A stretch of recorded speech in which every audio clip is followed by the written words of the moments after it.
Hello, and welcome to the Mystic Chat.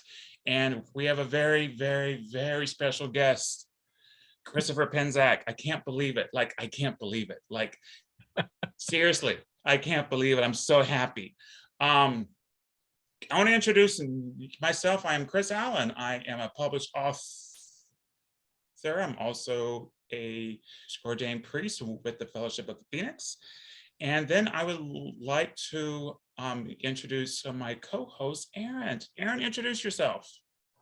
Hi, I'm also a mentor with Fellowship of the Phoenix, a member of the Circle of Crows Coven here at Houston, and I'm a pastry chef and witch coming at you now from Texas. Laura. Hello, everybody. Hi, my name is Laura Gonzalez. I'm a minister with Circle Sanctuary. I'm a priestess of the goddess. I'm a witch for hire. I'm a tarot reader and a professional healer, curandera. And I'm currently coming to you from the other room in Texas. And it's my honor and pleasure to introduce the one and only Christopher Penczak. Hey, everybody. Thank you for having me. Welcome. So tell us a little bit about yourself. Who's Christopher? Who are you? It's a great question. Who am I? Well, I guess based in what I do and my work in the world and everything, first word I would come to is I'm a witch. And pretty much my vocation's been writing and teaching witchcraft for the last 20 years. I'm one of the co-founders of the Temple of Witchcraft, and I've written over 20 books and teach out of those books. And before the days of COVID, used to travel quite a bit teaching and visiting people and doing festivals and classes and things like that. And now in the days of COVID, I do them online. So far so good, but I miss people. I guess, who Christopher is right at this moment. I'm missing people, at least some people. Not all people, but some people.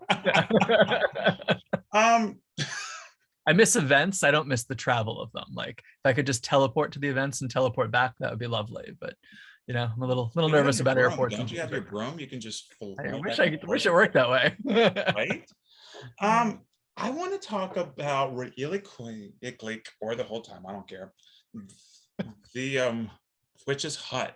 Tell me about that, because every chapter just looks so much fun and informative. Tell me about the book a little bit. So The Witch's Hut was my most weird book, I would say. For people who are not familiar with it, it's not a how-to book. It's not a researched book. It's a parable. And it really started, I'm not going to tell you who, so don't ask, but it started when I had a conflict with somebody. And I was really kind of wrestling in the conflict of, I'd say, one of the great conflicts for all of us is that level of, where our boundaries are, how to hold compassion for somebody, also how to stand up for yourself when you might feel like you're being bullied or your boundaries are being pushed. And really kind of getting to the idea of a lot of people, put their blame for their other problems onto other people. And there's sometimes people who feel compassionate or want to help them accept that blame. And that's not always the appropriate thing. So I was really thinking about that in terms of this conflict, and I just was kind of meditating on it and started to have a little voice in my head. And I'm not saying it was channeled. I'm not saying it's a spirit thing. It was just more of an inspiration type of thing. But I started to kind of tell myself a story. And I knew it wasn't like me just kind of babbling to myself. So I started to write down in my journal what that story was. And I got maybe a quarter of the way, almost halfway through it. And then I resolved the conflict and everything was good. And, we were doing okay. And then I stopped writing it. And then every time I had a conflict with somebody since then, like the little voice would pop up. And it was basically telling a story of the witch as the outcast and the outsider at the edge of the village. And basically the story, without giving it all away, is that the village has a great catastrophe and they think it's the witch's fault. And so in the middle of the night during this great thunderstorm, they kind of knock on her hut door and, are like going to string her up and take her away and blame her for all their issues. But she's eloquent. And so she's like, well, why have you shown up on my doorstep? Why do you think it's my fault? And she sort of kind of answers their concerns from a witch's perspective. So it's sort of a teaching story, but it's not a how-to story. So it's a lot of philosophies about nature and the soul and your will and victimhood and blame, all told in a kind of story and a parable of the witch at her doorstep. And I won't tell you the end of it, but it works out well for the witch, and she goes on, and hopefully the people who read it are sort of in the perspective of like the mob coming and saying, why is my life this way? Why did this happen to me? Why is the world the way it is? And the wise woman at the edge of the village in her hut kind of says, well, this is one way to look at it. This is a perspective from a magical lens. And my hope is that, the people who read it will kind of take that perspective and then kind of find their own magic through it, whether it's actually learning to do ritual magic or whether it's just to kind of embody the philosophies, if that's what they so feel called to. That's awesome. It's very interesting because I've been having some conversations about this exact same thing. I put something on Twitter the other day, kind of as a joke, but kind of serious. It was just like, I think a lot of people come to witchcraft with conflict. Yep. And I also don't think a lot of people have respect for their teachers.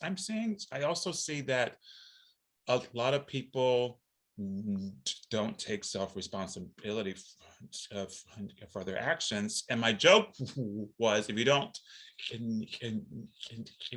believe me, just look at the comments on Facebook and you'll see. I saw that. Well,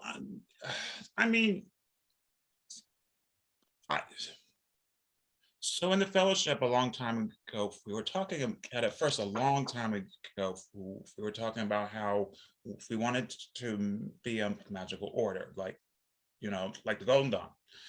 And then it evolved into a much more community-based thing. And we noticed that a lot of people who are coming to our events needed healing in some way. And I had to remember, why did I come to witchcraft? I will say it was a calling, but it was also because I there was something I wanted. I wouldn't say to find healing. I'd say to find light on the path. And it sounds like your book is doing just that. One of the chapters here, I'm kind of curious about chapter 4, Miss Fortune and Fate. Can you tell us about that chapter at least? So, one of the things I define witchcraft as, for myself at least, is the turning of fate.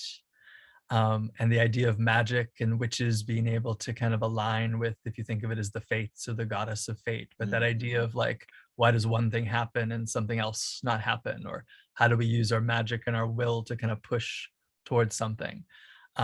And then the idea of fortune, from the tarot, the Wheel of Fortune, but the idea of the greater sense of fortune with a capital F, like we sometimes make the distinction in magic between will, that means your desire, like little W will, and then will, what's your soul's desire.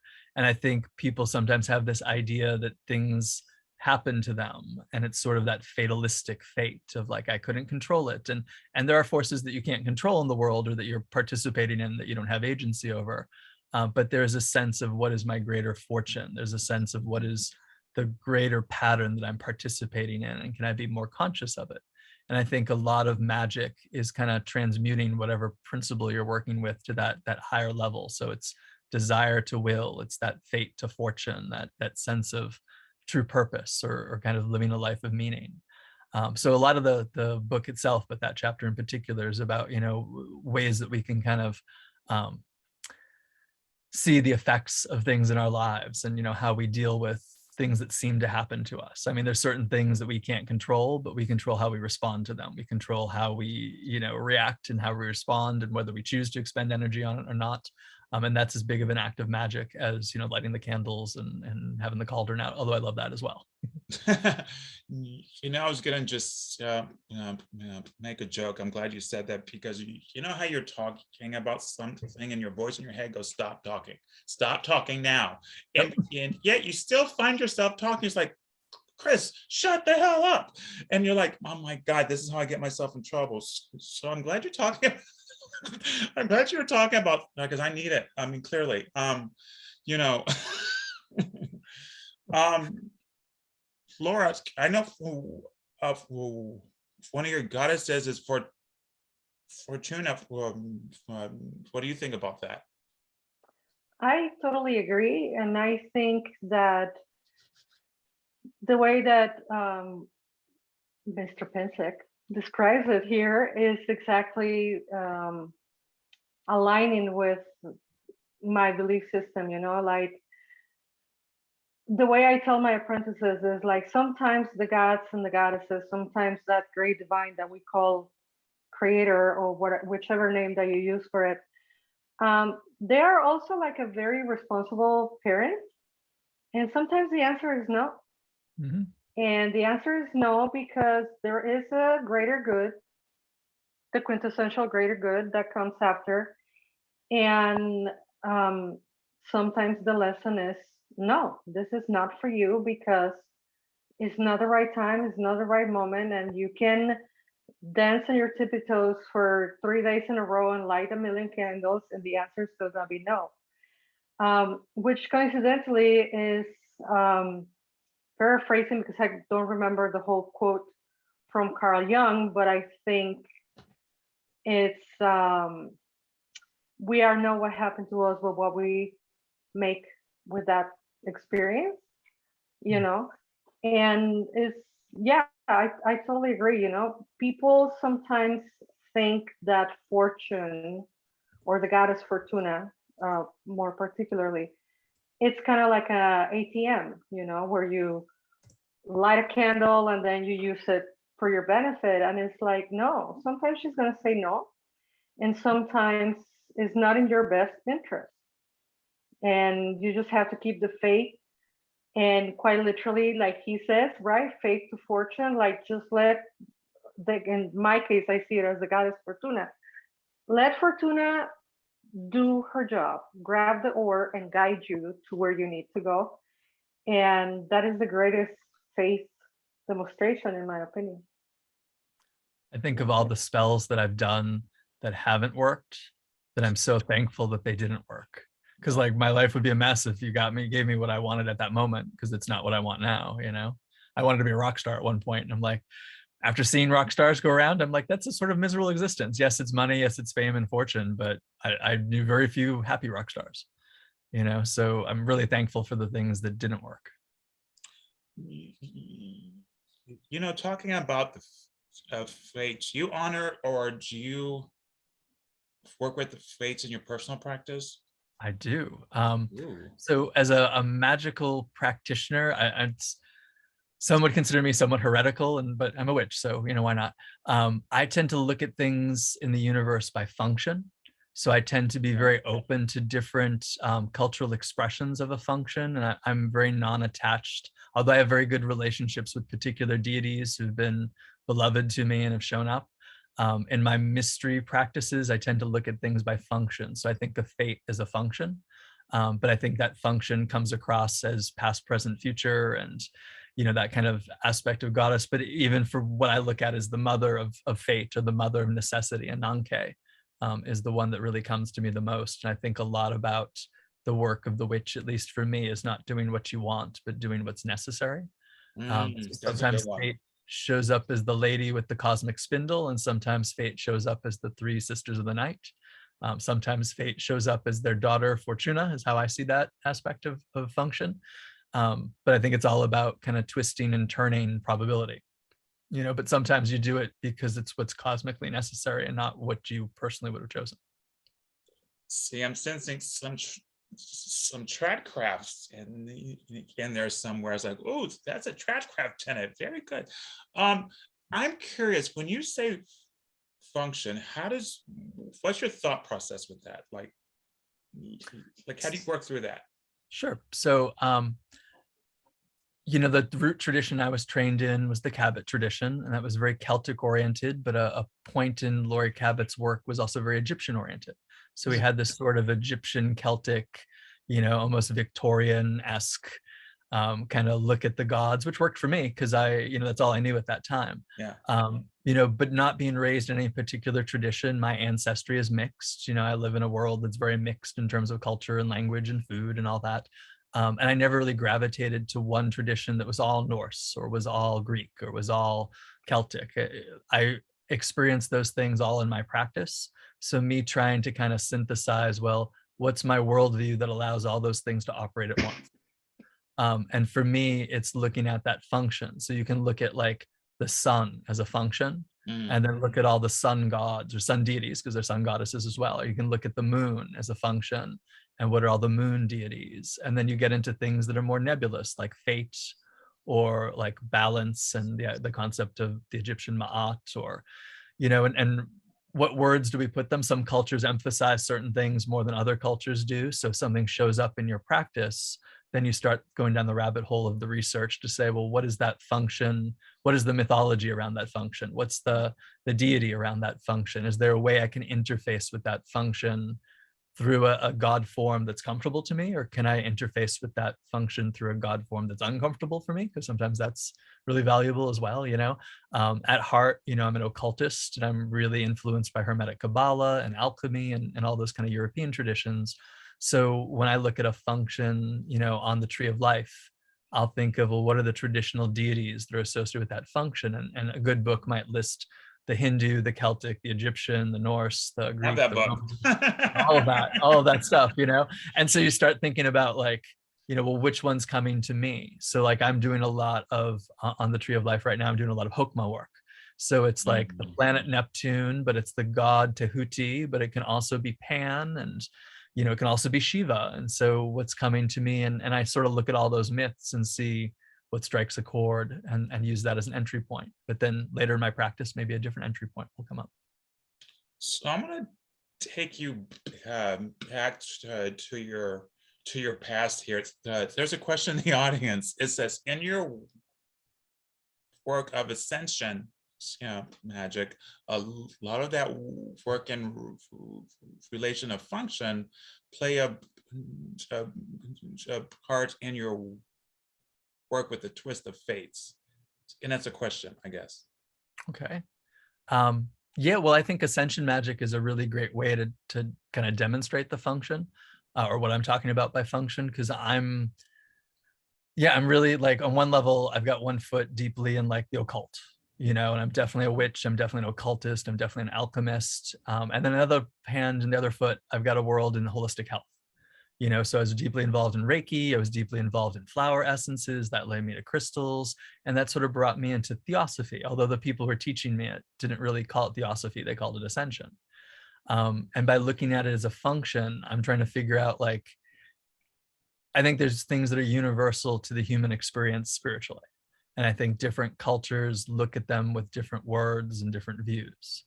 And so like one of them with ascension is in theosophy and the ascension lore and the light workers, they talk a lot about the ascended masters and the hierarchy of the ascended masters and the masters of the seven rays. And I had really profound experiences with that.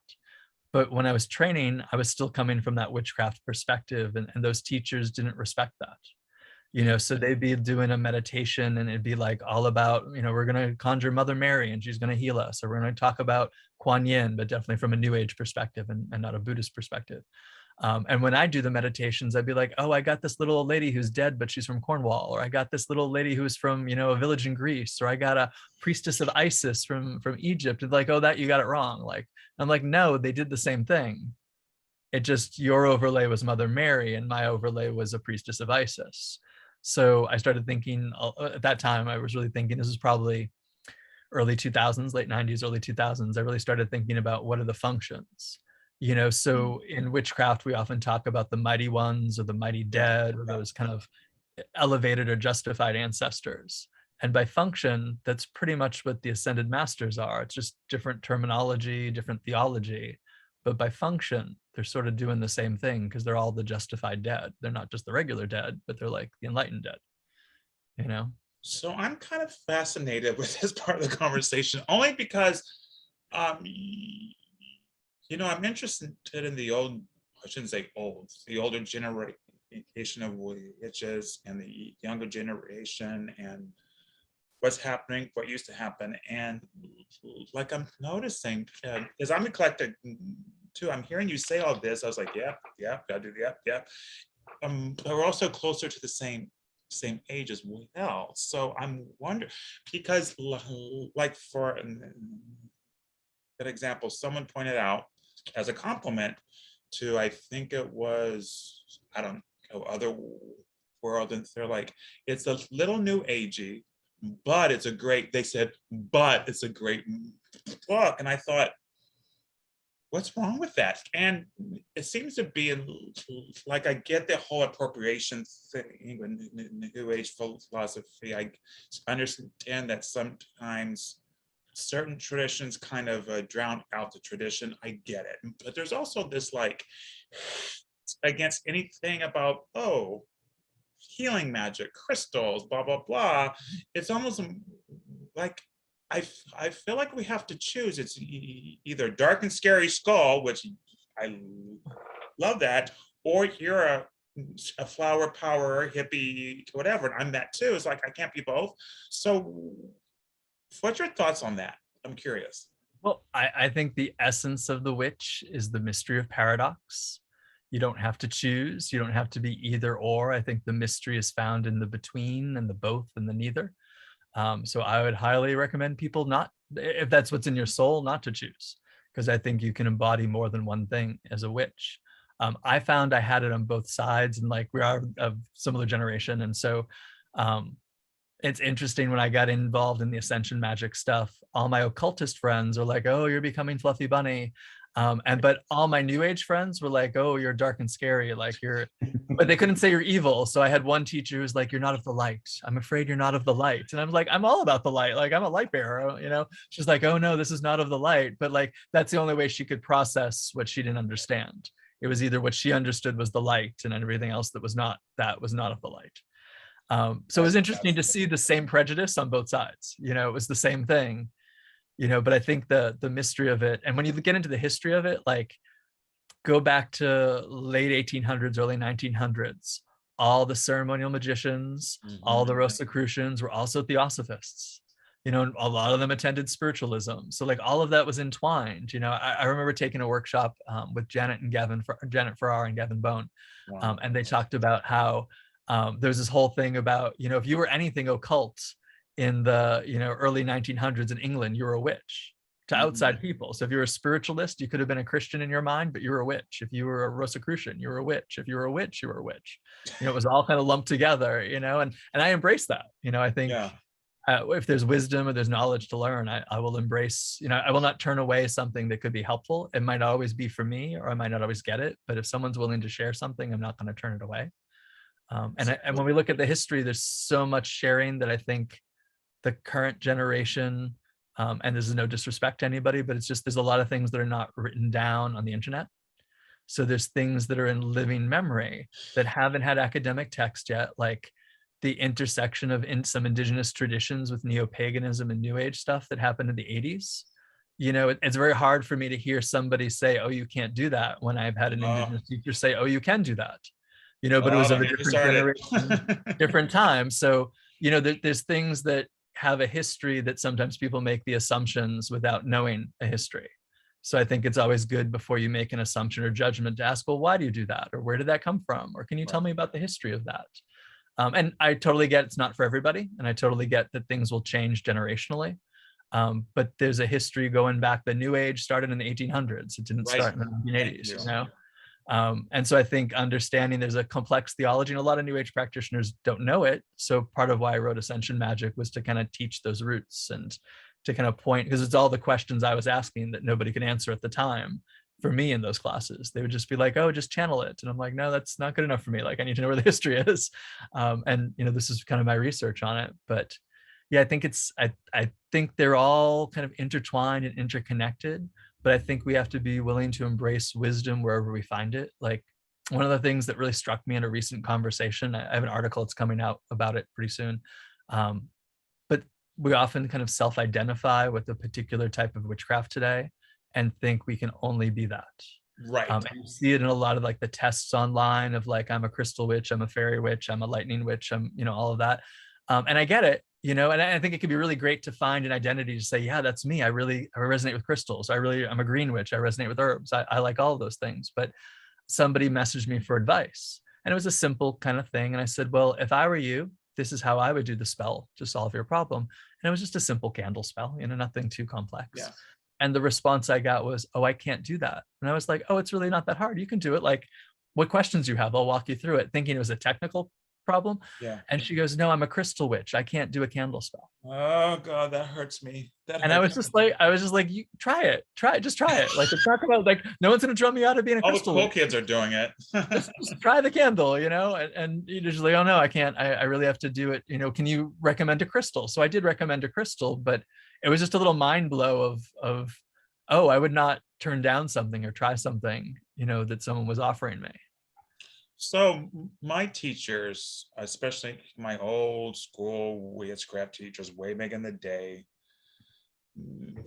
they were very fond of saying, you know, 200 years ago, especially if you were the village witch or cunning man or whoever, that was your livelihood. Like, people paid you to find lost objects or to have a spell or healing or whatever. And if you found a friend who taught you Egyptian healing, you took it. If you found a friend who taught you, hey, if you use this herb on your forehead, this will happen, great. At the same time, if your other friend said, hey, if you take a skull, shake it, you'll conjure the dead, I'm gonna do that too, because that's my job. I mean, personally, I think you need to make sure you get props where props are due. And my Lakota teachers always say, always give honor to your teachers. If it's only, I give honor to my teachers, just so that you keep the energy going. You know, you don't hold on to the energy, you keep it going. I know I've been talking a lot. Aaron, did you have a question? You've been so quiet back there. You can't see. Sure, yeah. Foremost, I was wondering if, Christopher, as much as you're comfortable sharing, can you tell us how you came to witchcraft and what motivated you to make the jump from practicing to writing? What was the second part of that? I didn't hear the whole question. Sure. So how you came to witchcraft, and then also the motivational jump from being a practicing witch to writing about witchcraft and teaching. I affectionately say that I was brought into witchcraft kicking and screaming. For folks who don't know this story, so I had an art teacher who was really like a family friend and a mentor in the world, and wise woman in my life. From when I was 7, I took art lessons from her from when I was 7 years old to about 16. She gave me my first job in high school, and she was like the cool adult in my life. But I went to a Catholic school all my life, and the last 4 years, all boys Catholic school, which is not as fun as it sounds for, you know, the gay boys out there. It's not what you think. And so she was of the generation, it's so hard to explain today. She was of the generation that you did not tell people, you know, and you were afraid you were going to lose your job. And she owned a business in town. She was a divorced woman raising 2 kids, and she did not want to lose her job. So she did not share her background and anything. The first clue I got was going to school for a Catholic school, I had to get confirmed. So I asked her to be my confirmation sponsor, and she turned white and she was like, oh no, there's no way I can do that. And I was like, oh, I know you're not really practicing, but I know you were raised Catholic. Like, just do it for me. Like, we'll get through it together. And she's like, no, I can't do that. And then when I graduated, we graduated high school, turned 18, and it was really interesting, the phraseology she used. It was the concern of her generation of corrupting a minor was a big issue. You didn't talk about your religion, particularly occultism. So she had waited till I was 18. And even then she started just dropping hints. You know, it'd be like a book on Celtic art. And she'd be like, do you know about the Celts? I was like, I didn't learn anything about the Celts in school. You know, she's like, let me tell you. Or she'd bring out Egyptian, because of the art background, hieroglyphs. And she'd be like, oh, let's look at some of what these hieroglyphs meant. And I remember her taking apart the Ankh and telling me the story of Isis and Osiris and the divine masculine and feminine coming together. And I was like, oh, that's really cool.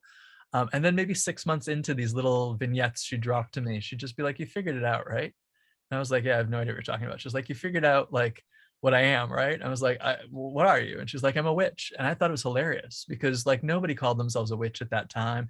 This is way before all like, this is before the Craft movie, if I'm dating myself, you know, that's really when it, you know, people started talking about it and it was on TV. And not that there wasn't witches out there, but you didn't think it was real, you know?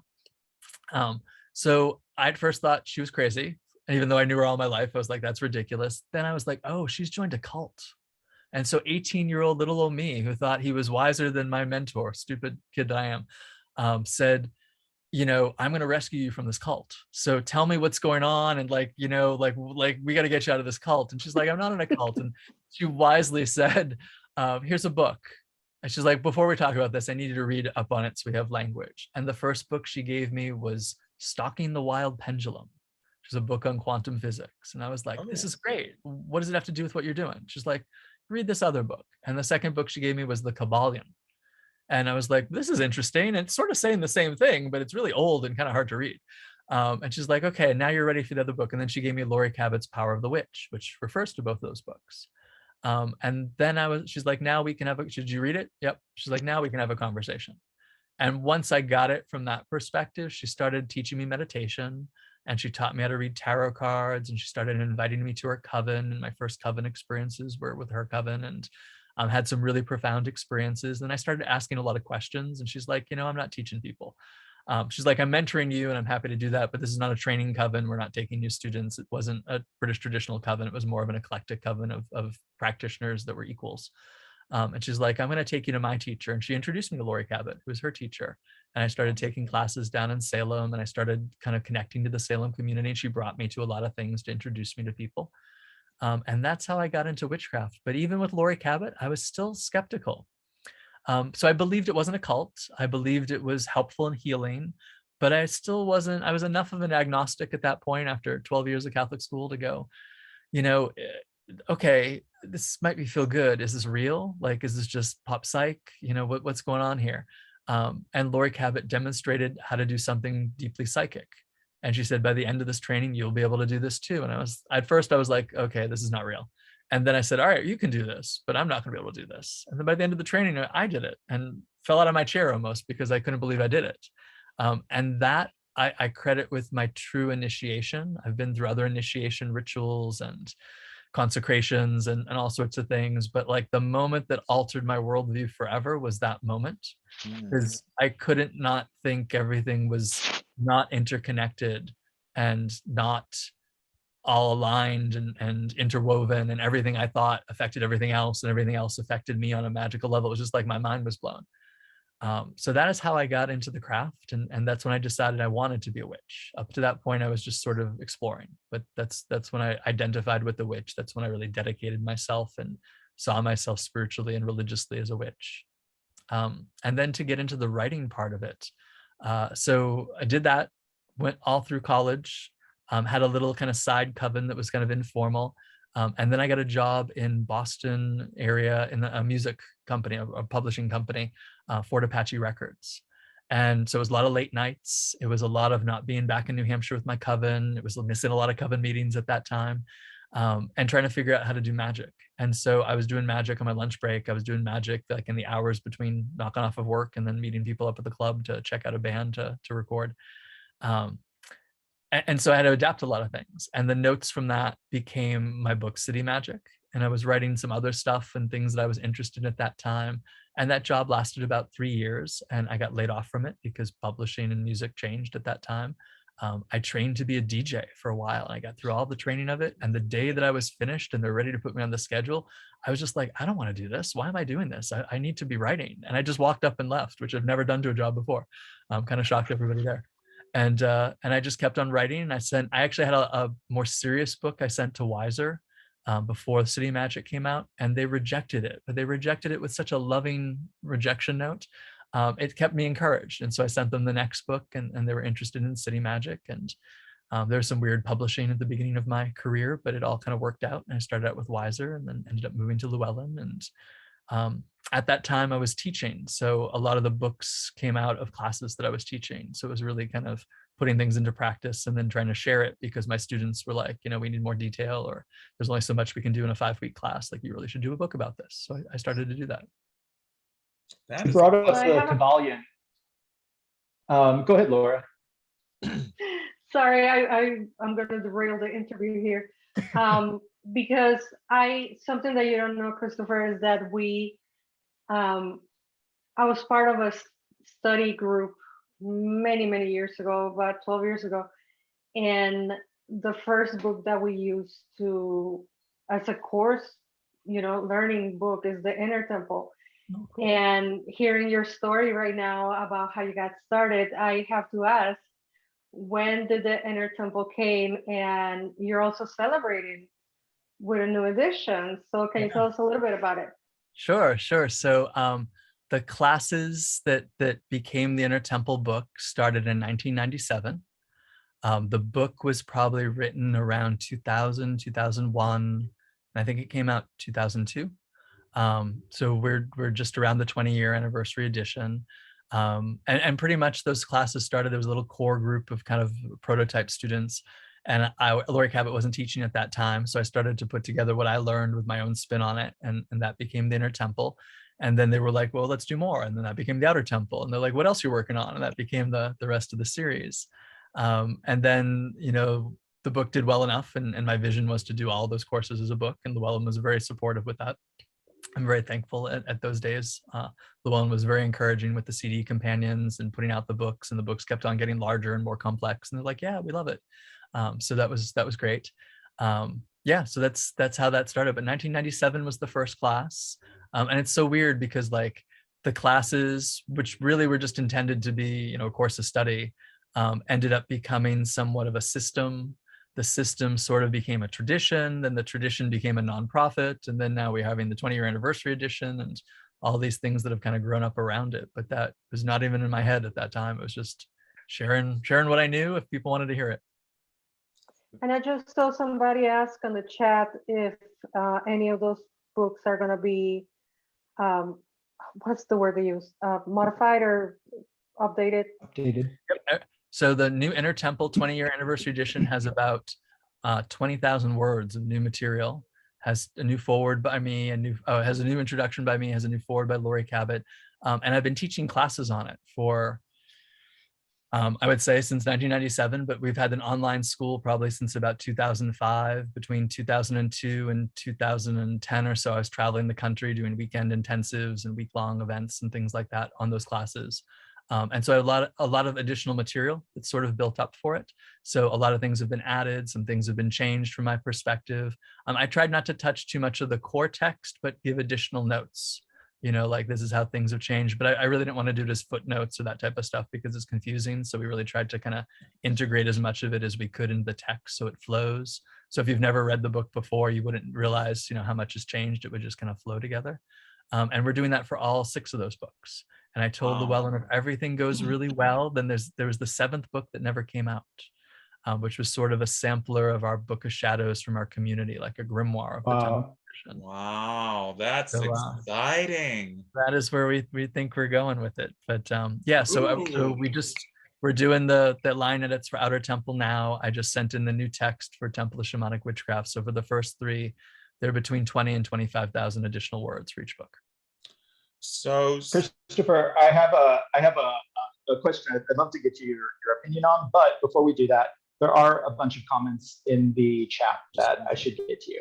All right. Okay, so Anna Applegate writes, given your decades of experience of service to community, do you worry that fewer and fewer witches, magical practitioners, empowered by the solipsism fueled by technical advancements, are seeking to join formal groups, covens, lodges, and traditions? That's a great question. I think it depends on the day. There's some days I worry about that greatly. There's other days I'm really assured by the people that I meet. I think technology has done some wonderful things to connect us. I think technology has done some terrible things to disconnect us. I think it's been difficult in the time of COVID to have those in-person connections.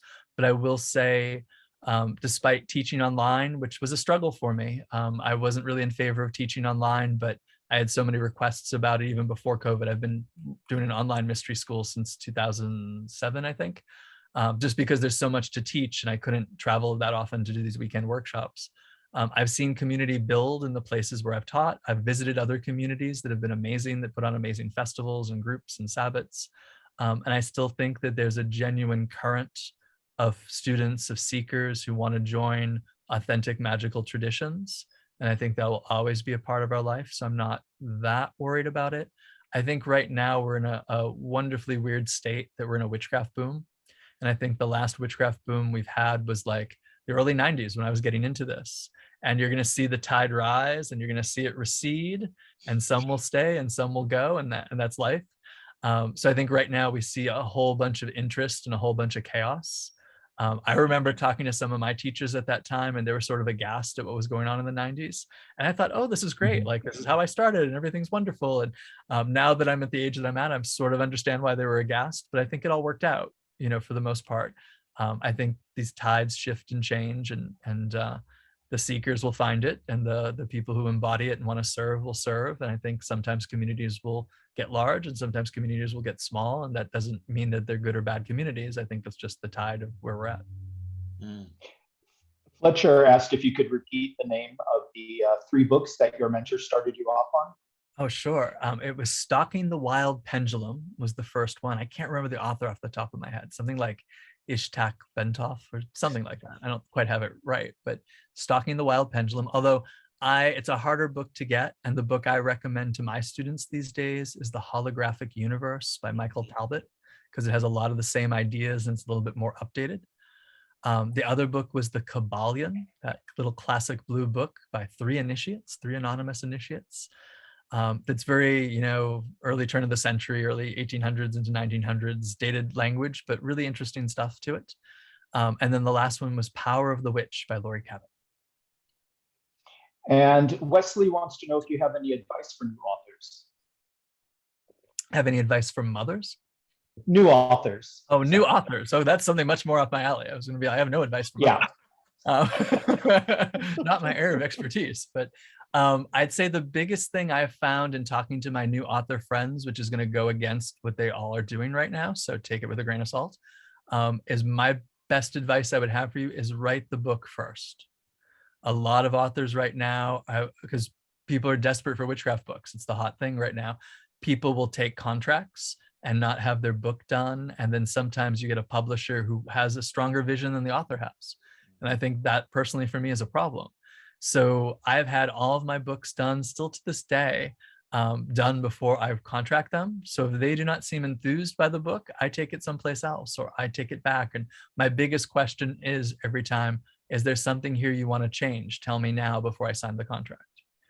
And even when you ask that question, some of my shift out of mainstream publishing to my venture, Copper Cauldron Publishing, for people who don't know, I co-started a publishing company with my partners, is because, I asked those questions, got answers that satisfied me. And then when we're in the process, different personalities in the process had their own opinions of what the book should be. And I think that's great. And they should write their own book, but that was not the book I wrote. So I always tell people to be clear in their vision. I particularly believe it's important for authors writing metaphysics to test things out. Teach it. I'm sometimes amazed at folks who don't. So teach it, practice it for yourself, share it with a small trusted group, then share it with a larger group, make sure it works. And really just kind of keep your vision of what's the book you want to write. And take feedback, and people, editors and things can make things better, definitely. But don't let yourself be bullied into writing a book that you didn't want to write. Thank you for that advice. And in the end, although you can make money at this, it's really not about the money. It's not the primary way of making money at this. I make money, from teaching and traveling. The books are sort of like an advertisement. But it's very easy to kind of get pulled off target by being told, oh, if you do it this way, you'll make more money, you'll sell more books, you'll do more this, that. In the end, that doesn't matter. You have to have a book that you're proud of. I want to just jump on that, because I agree with you 100%, because before, and I think with Other World, I had people, publishers, try to change the whole entire thing. And one of the things that I was talking to my dear friend Michael Herkus about is that I don't care how great your book is, you're gonna get criticism. It's just gonna happen. And at that point, if you're writing from your heart, and just like you said, Christopher, or if you're writing from your heart, and it has some meaning, it's okay if it's rejected, or if it's okay, it has, some people enjoy it, some people don't. That's okay, because one of the hardest things I say that happens is you write something because the publisher told you to, and then they edit the crap out of it, and you're like, well, why am I even doing this? So I say follow your heart. Absolutely, 100%. And I'll pass on some good advice that folks passed on to me early on. The beloved soul sister Kala Trobe, if you're not familiar with her work, she's a really excellent author, but not super well known. She wrote The Witch's Guide to Life, among many other books. She said, well, darling, if you're writing something that everybody agrees with, then what's the point? She's like, you're not writing anything important because everyone's already knows it, already agrees with it. It's not, furthering anything. If you're really furthering something, there's going to be people who disagree with it. So wear that with pride. And then the other thing that we often would talk about in those early days, and like, this is before Amazon reviews, which seems crazy now. Like, can we remember a day before Amazon reviews or yes, Goodreads I can. Like they used to be professional reviews, and now it was that weird juxtaposition of, oh, anybody who maybe just doesn't like you can write a review. Pick your favorite book. What's your favorite book that rocked your world, that changed your life? Look it up on any of these services. Click on the 1-star reviews and read them. So even the things that you love, people are going to hate. So if you put something forward with love that you really wanted to create, and people are going to hate it, it's okay. Aaron, we missed you for a second. I know. Like I drove you away, Aaron. Are you okay there? I had to remind the husband we're recording. Oh, I've had to do that several times. Mine's out of town, thank God. Like, I'm recording with the Christopher Penczak. You need to leave. No, just kidding. That's not what happened. Get out. Yeah, I know we're short on time. Yeah, we do. We have a lot of people here right now. But Christopher, so you brought up the Kabbalion, and you've written on gay witchcraft, and I'd really love to hear you comment on how you take things like the law of polarity and gender and generation and reconcile them with the concept of gay witchcraft. For me, it's all part and parcel how I've understood the Kabbalion and how I've understood Hermeticism. From that perspective, I think sometimes people erroneously think the principle of gender in the Kabbalion speaks only in a binary this or that, but basically it's saying everything is all, and that gender is a spectrum. I think the difference between polarity and gender, which sometimes gets lost in occult conversation, is gender is also the generating force. And as a queer man, I may not identify with traditional heteronormative roles in my personal life, but I also celebrating the Wheel of the Year. I don't know if I can swear on the show. Can I swear on the show? Absolutely. So there's a certain level of, the Wheel of the Year is about plants and animals fucking, and there's a certain level of generation for your food. And I'm not necessarily going to be participating in that as a homosexual polyamorous man, but I recognize that's a cycle of life that I, as a priest, can be perceiving and overseeing. It doesn't always have to be centered upon me specifically all the time. But I always took great comfort in the principle of gender, saying that all things have both genders. It's a spectrum, it's a fluidity. And the idea of that kind of generative principle, I think of when you study romantic languages, and different words have kind of different gender associations. It's just a way of kind of understanding how to relate to those words in that language system. So I've not had the same kind of hard views that some of the more recent generations look at that. But I think, as a Kabbalist, one of the things that's really helpful for me for polarity and gender is the idea that it switches when you go up the tree. Right. If you're not familiar, with this idea, we have kind of a, for lack of a better word, heteronormative kind of view at the bottom of the tree, and it's the generative in the world.